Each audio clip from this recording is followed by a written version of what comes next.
वाराणसी से बड़ी अपडेट, जहां गृह मंत्री अमित शाह की सर्किट हाउस में बैठक शुरू। निकाय चुनाव को लेकर अमित शाह बैठक ले रहे हैं।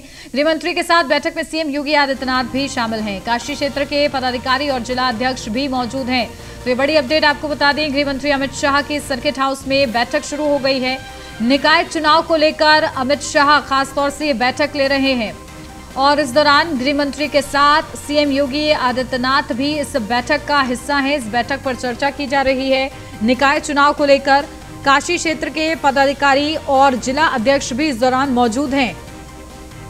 तो देखिए, निकाय चुनाव की जबरदस्त तैयारियां बीजेपी की तरफ से की जा रही हैं और इस बीच ये बड़ी बैठक गृह मंत्री अमित शाह की तरफ से ली जा रही है और इस बैठक में का नेतृत्व कर रहे हैं गृह मंत्री अमित शाह। इस बैठक का हिस्सा है सीएम योगी आदित्यनाथ भी और जिला अध्यक्ष भी, पदाधिकारी भी काशी क्षेत्र के, और सभी के मौजूदगी में रणनीति पर मंथन किया जा रहा है कि निकाय चुनाव में कैसी मजबूती के साथ प्रत्याशियों को उतारना है और निकाय चुनाव में क्या कुछ भूमिका होने वाली है, किसको जिम्मेदारी सौंपी जाए अलग अलग क्षेत्रों की, इसको लेकर भी मंथन देखिए किया जाएगा इस खास बैठक में। और ये बैठक शुरू हो चुकी है। बड़ी जानकारी, और गृह मंत्री अमित शाह इस बैठक को लीड कर रहे हैं।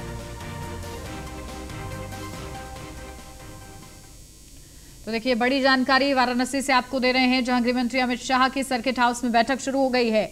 निकाय चुनाव को लेकर खासतौर से ये बैठक हो रही है और इस बैठक का हिस्सा है सीएम योगी आदित्यनाथ भी और बीजेपी, क्योंकि छोटे से छोटे और बड़े से बड़े चुनाव की तैयारी में पहले से ही जुट जाती है और ऐसे में निकाय चुनाव की तैयारी में बीजेपी जुटी हुई है। और इसी के अनुरूप वाराणसी से बड़ी अपडेट कि सर्किट हाउस में बैठक शुरू हो चुकी है। इस बैठक का हिस्सा बने हुए हैं सीएम योगी आदित्यनाथ में भी। और लगातार सीधा अपडेट ले लेते हैं, हमारे संवाददाता एसके वाजपेयी हमारे साथ जुड़ गए हैं। एसके, क्या जानकारी? देखिए, निकाय चुनाव और इसके लिए गृह मंत्री अमित शाह बैठक का नेतृत्व कर रहे हैं, सीएम योगी आदित्यनाथ बैठक में मौजूद हैं, क्या अपडेट? बिल्कुल निश्चित तौर पर, क्योंकि हम देखें तो गृह मंत्री अमित शाह बीजेपी के चाणक्य माने जाते हैं और उत्तर प्रदेश के बारे में सबसे ज्यादा अगर किसी के पास जानकारी है किस तरीके की स्ट्रेटेजी अपनाई जाए, कैसे आगे बढ़ा जाए, कैसे अपने पार्टी संगठन को मजबूत किया जाए, तो गृह मंत्री अमित शाह के अलावा दूसरा कोई बड़ा नाम नहीं। सीधे तौर पर हम देखें तो 2014 से लेकर जब से उत्तर प्रदेश के प्रभारी की कमान उन्होंने संभाली थी, लगातार बीजेपी को संगठनात्मक तौर पर चाहे हम देखें उन्होंने मजबूत किया, या उसके बाद लगातार बीजेपी की परफॉर्मेंस उत्तर प्रदेश में जिस तरीके से मजबूत होती चली गई, चाहे 2014 का चुनाव रहा हो, 2017 का विधानसभा रहा हो, 2019 का लोकसभा रहा हो, या फिर 2022 का विधानसभा रहा हो, जिसमें वो पश्चिम के प्रभारी भी बने थे। तो अब कहीं न कहीं बीजेपी निकाय चुनाव को लेकर उसी रणनीति के साथ आगे बढ़ रही है और लगातार बीजेपी कोशिश कर रही है कि निकाय चुनाव में बेहतर परफॉर्मेंस हो।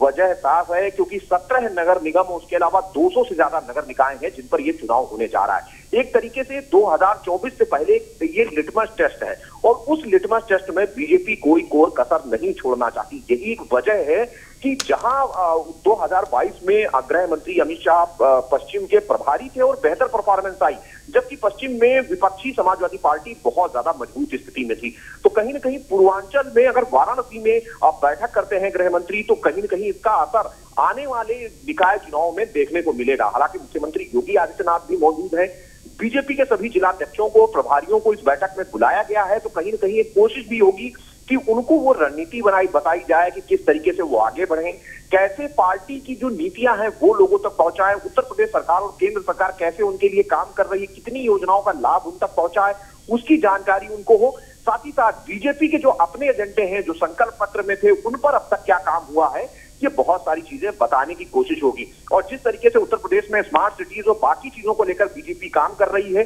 कहीं न कहीं उन पर इन नगर निकायों में कितना फायदा आने वाला है, इन बहुत सारी चीजों को लेकर रणनीति अपने पार्टी पदाधिकारियों और कार्यकर्ताओं को बताने की कोशिश होगी।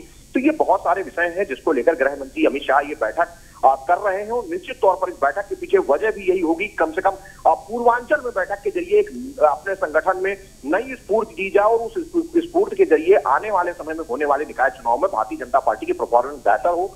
जिन चीजों को लेकर विपक्ष सवाल उठा रहा है, कहीं न कहीं उनके सवाल बिल्कुल सिस्टमेटिक ढंग से दिए जाएं और जमीनी स्तर तक भारतीय जनता पार्टी मजबूत रहे, ताकि 2024 में बीजेपी की परफॉर्मेंस 2014 और 2019 की जैसी हो। जी बिल्कुल, और इसी के लिए देखिए अभी से ही तैयारियां बीजेपी की तरफ से की जा रही हैं। चलिए, बहुत शुक्रिया इसके आपका तमाम महत्वपूर्ण अपडेट के लिए।